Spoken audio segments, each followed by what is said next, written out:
OTT 2025 निमंते previous year question answer आसंत बर्तमान डिस्कसन करवा। मु संजय आपण मानक स्वागत करुच्छे संजय स्टडी चैनल रे। आशा करुच्छी कि आपण माने समस्ते भलरे थिबे। तो बर्तमान आज आम EVS रो क्वेश्चन आंसर गुड़िक डिस्कसन करवा जोटा कि 2014 रे पड़ी थिला एवं आपण मानकर 2024 रे मध्य जो एग्जाम हेइथिला तार पूरा कॉपी पेस्ट कहले अत्युक्ति हेबो नाही। प्राय 15 प्लस आपण मानकर यही क्वेश्चन रिपीटेड हेइथिला। ठीक अछि। तो वर्तमान देखिबा आपण माने केतोटी सठिक उत्तर देई पारुछंती ता मध्ये काउंट करके रखितांदो एवं कमेंट बॉक्स रे कमेंट करिवे। ठीक अछि। प्रथम प्रश्न पिला माने केउ प्रकार खाद्य रे अत्यधिक शक्ति थाए। ऑप्शन ए श्वेतसार, ऑप्शन बी पुष्टिसार, ऑप्शन सी स्नेहसार, ऑप्शन डी धातुसार। तो यार सठिक उत्तर कौन हो पिला माने? ऑप्शन सी स्नेहसार। ठीक अच्छे। क्वेश्चन नंबर 2 चिलिका 182 जोटा कि एनवायरमेंटल स्टडी अच्छी चिलिका केउ श्रेणी अंतर्भुक्त अटे?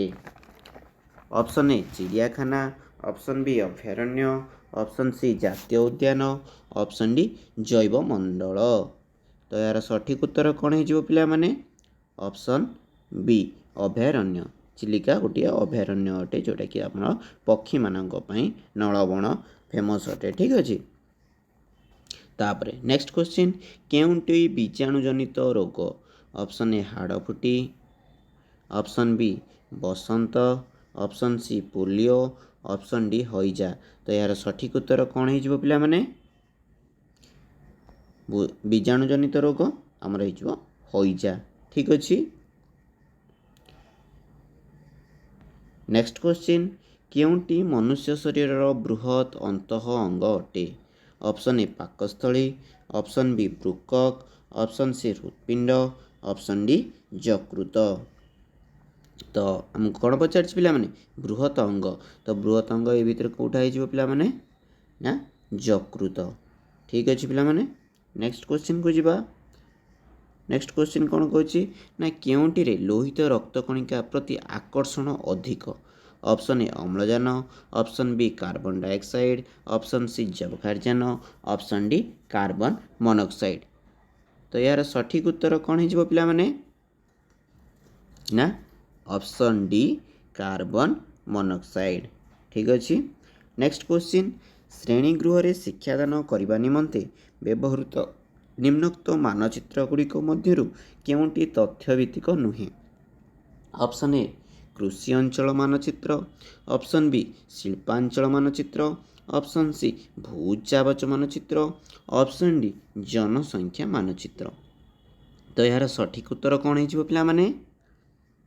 यार सठिक उत्तर हो पिला माने ऑप्शन सी भू उच्चाबच मानचित्र। ठीक अच्छे।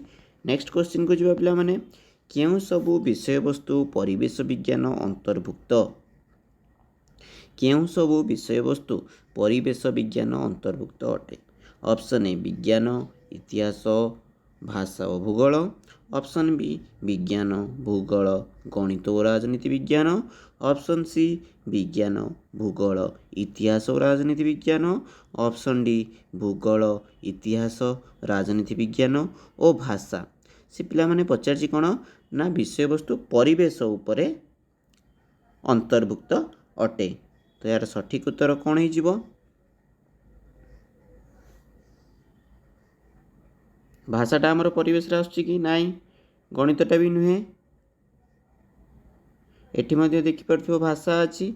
तो जोटा रे नाही कोन विज्ञान, भूगोल, इतिहास और राजनीति विज्ञान एटा हो जो तुम मानकर कोन सठिक उत्तर। ठीक अच्छे। परिवेश विज्ञान अंतर्भुक्त अटे। नेक्स्ट क्वेश्चन को जीवा। केउंटी प्राथमिक शिक्षा स्तर रे परिवेश अध्ययनर लक्ष्य नुहे? ऑप्शन ए परिवेशर गुरुत्व प्रति सचेतन हेबा, ऑप्शन बी परिवेश संतुलनर उपाय जानिबा, ऑप्शन सी प्राकृतिक संपदर बहुल व्यवहार करिबा, ऑप्शन डी मूल्यबोध भित्तिक जीवन शैली रे कौशल शिखिबा। तो यार सठिक उत्तर कौन हो पिला माने? तो यार सठिक उत्तर पिला माने कौन हो ना प्राकृतिक संपदर बहुल व्यवहार। तो नेक्स्ट वीडियो रे आमे यार जो अन्य क्वेश्चन गुड़िक रहा ता ऊपर डिस्कसन करबा। जदि वीडियोटी किसी इनफॉर्मेटिव लगी थाए लाइक कमेंट शेयर और सब्सक्राइब करने सहित पाखर बेल आइकन को ऑन कर दियंतु। Okay, thank you for watching.